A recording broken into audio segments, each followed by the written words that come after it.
Bonjour, je m'appelle Karine. Je suis guide conférencière au musée du Quai Branly. En fait, moi j'ai un petit appareil et à l'intérieur dedans j'ai des images que je voulais projeter. Je vais vous montrer des objets qui viennent en fait finalement de plein de pays du monde. On va faire tous les continents, ça va? Un voyage autour du monde. Là on est au Japon. Ombrelle de papier et bambou pour se protéger du soleil, exactement. Regardez là c'est une estampe japonaise. Quand le public ne peut pas se déplacer au musée, c'est le musée qui vient à lui. Aujourd'hui, Karine se rend au chevet des malades du service de gastro-entérologie de l'hôpital Beaujon. L'occasion pour ces patients hospitalisés de faire un voyage dans les civilisations passées. Et choisissez un pays d'Afrique ou un pays d'Amérique? Les États-Unis. États-Unis. On va chez les Indiens des plaines. Et là, vous avez une coiffe d'un grand chef indien. Vous avez vu le nombre de plumes? Chaque plume, c'est un combat qu'il a gagné. Les Européens, quand on est arrivé, on a été fascinés par leur manière d'utiliser tout du monde animal. Regardez, pour faire des tipis, la peau de bison.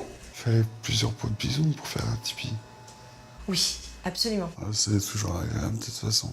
Ça permet de sortir un peu du quotidien. Puis en plus, sans se déplacer. Oubliez le quotidien de l'hôpital pour quelques instants. Pour ne pas fatiguer les patients, les séances sont courtes, mais les œuvres proposées très diverses.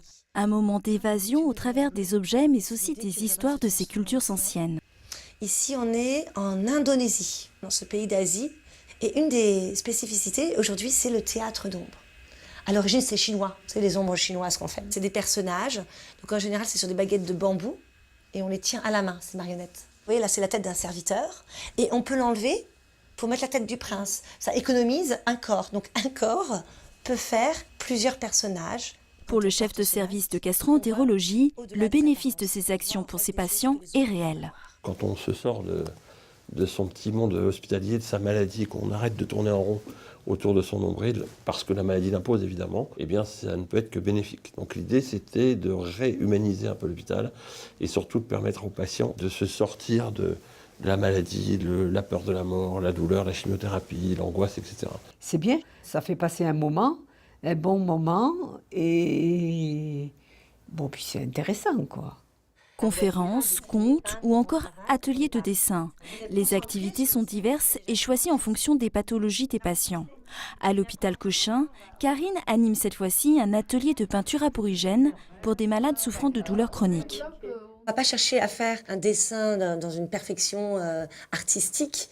On va essayer plutôt d'exprimer une histoire, votre histoire chacune, et son territoire. Là, c'est toute une bordure de pavés. D'accord. Et là, c'est toute la pelouse. Ouais. Et après, je mettrai des animaux là au milieu. D'accord. La peinture aborigène est assez mystérieuse. Elle se base sur les traces et les symboles. Des figures géométriques que reprennent les participantes pour dessiner leurs histoires. Cette approche du dessin arborigène nous permet de pouvoir partager des choses personnelles sans que tout le monde à l'extérieur puisse vraiment savoir qu'est-ce que c'est. C'est entre nous, ça reste quand même entre nous. Au fil du dessin, les participantes partagent leur histoire, leur territoire et tissent un lien de confiance entre elles. Comme elles sont dans la douleur, elles sont dans l'isolement, ces ateliers-là ont pour but de leur redonner confiance, de recréer des liens, une cohésion avec un groupe. On est concentré et on est aussi dans l'échange et dans le partage. Donc on oublie, même si la douleur est là, je me sens très détendue.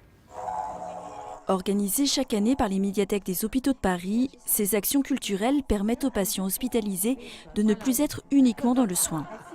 Ça fait partie des éléments qui contribuent à la prise en charge globale du patient et font qu'effectivement le patient, on le voit comme un individu dans son intégralité, dans sa globalité et pas seulement comme uniquement un patient lié à une pathologie.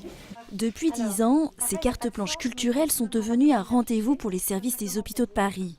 Cette année, une centaine d'actions ont été organisées par le musée du Quai Branly.